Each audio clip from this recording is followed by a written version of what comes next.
Olá, vamos falar então das propriedades da água e do ciclo hidrológico. Nesse primeiro vídeo, apenas então as propriedades da água, tá? Vamos comentar aqui bem sucintamente, né? Até porque você já teve uma matéria que se chama, né, Físico-Química da Água, em que você também já estudou muita coisa disso, tá? Eu não, como é uma aula introdutória, né, a gente tem que fazer algumas retomadas de conceitos e conteúdos. Mas eu não queria que ficasse tão maçante assim para você que já estudou isso repetidas vezes, mas talvez fique em alguns pontos, tá? Então a gente sabe então que a água é uma substância com características incomuns. É a substância mais presente na superfície do planeta Terra, cobrindo então mais de 70% do globo. O corpo humano é composto mais ou menos da mesma proporção. Um tomate, ele contém 90% de água, tá? Então, só para a gente ter uma ideia, né, do que a gente está falando. Então, dos vários formatos, água líquida, aqui eu tenho aqui um cristalzinho de gelo e vapor, tá? Então, a gente tem aqui uma substância que tão única, né, que todas as formas de vida precisam de água para sobreviver. E a água é a única substância na Terra que naturalmente se apresenta na forma líquida, sólida e gasosa. Então é muito interessante entender isso, né? Compreender isso assim com propriedade. A mesma quantidade de água está presente então na Terra atualmente como no tempo em que os dinossauros habitavam o planeta há milhões de anos atrás. Então, é aquilo que a gente estava falando de balanço hídrico, né? Então, o balanço hídrico é um balanço de massa. O balanço de massa é entender que tudo que entra é igual a tudo que sai. Ou se não há acúmulo, ou se há uma constância, né, de entradas e saídas, todos os balanços vão fechar. Entrada menos saída igual a zero. Tá? Então, é um entendimento de balanço. A busca em por vida em outros planetas, né, ela geralmente está relacionada à presença de água, né? Então, muito se fala então de presença de outras vidas, né? Mas isso tudo está relacionado então à água, tá? Vamos falar mais propriamente das propriedades físico-químicas da água. Então, como a gente já tinha comentado, né, que as propriedades físico-químicas da água são bastante incomuns e essas características se condicionam então a essa formação de água líquida, sólida e gasosa aqui dentro do nosso planeta. Entre as propriedades da água, né, as mais importantes são massa específica, calor específico, calor latente de fusão, calor latente de vaporização, viscosidade, propriedades moleculares, intermoleculares, então as várias mil propriedades. E isso dá então essa característica das fases, né?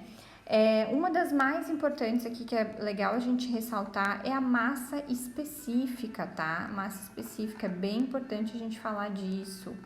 Bom, a massa específica da água, então, o que é massa específica, né? Só te lembrando, massa específica, então, é massa. É uma unidade de massa dividido por uma unidade de volume, né? Tá? Em que geralmente no sistema internacional a gente tem em quilograma por metro cúbico, aqui a massa específica, ou seja, massa em quilograma, volume em metro cúbico, tá?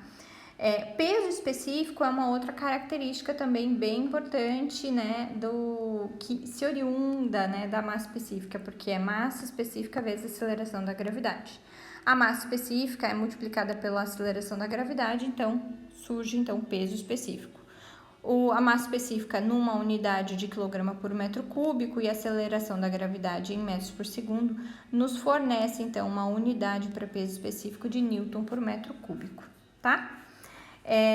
A massa específica da água, né, líquida em diferentes temperaturas, ela pode ser estimada então por essa equação aqui abaixo, tá? Então, massa específica é uma função de temperatura, ok?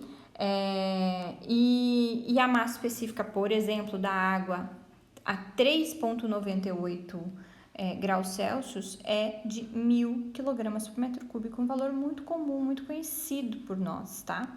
E a do gelo é de 920 metros cúbicos, tá? Então é um valor bem conhecido mesmo.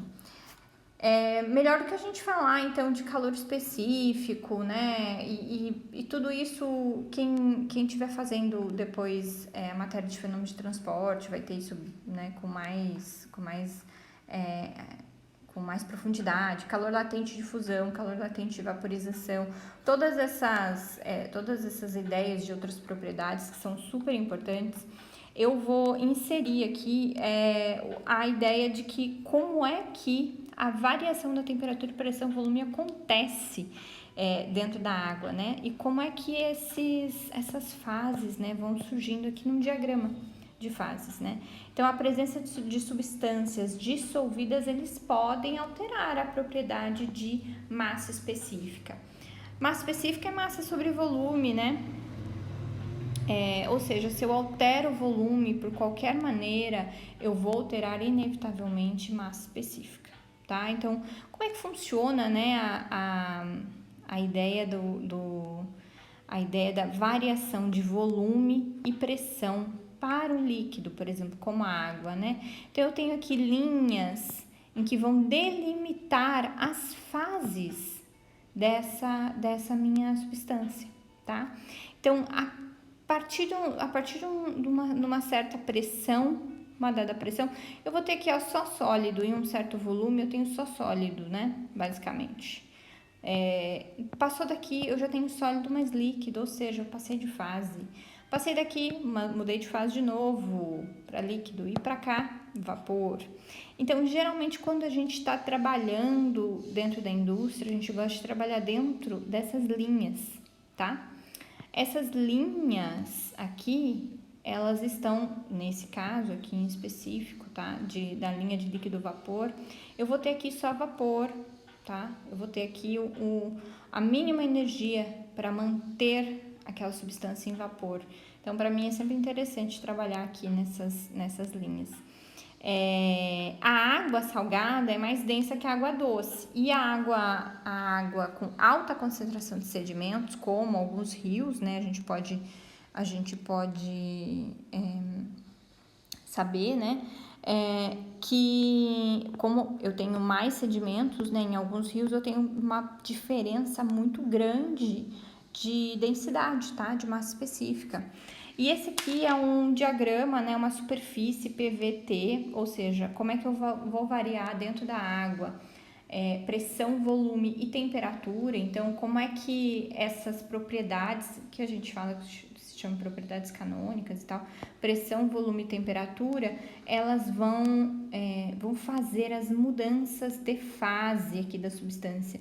Percebam que eu posso ter água líquida a qualquer temperatura, só que depende da pressão. E eu posso ter água líquida, né, a qualquer... eu posso ter água gasosa também a qualquer temperatura, depende da pressão. Então, alterar, né, essas pressões e temperaturas e alterar volume, e altera volumes, né, sucessivamente, pode alterar o estado físico da matéria e da água, né? Então é importante a gente entender que essa presença de água, né, na fase sólida, líquida e gasosa dentro da Terra também está ligada às diferenças de pressão e de temperatura que a gente tem também dentro da Terra, tá bom? É isso que eu queria passar dessa parte e vamos para a próxima, que é o ciclo hidrológico, viu? Muito obrigada!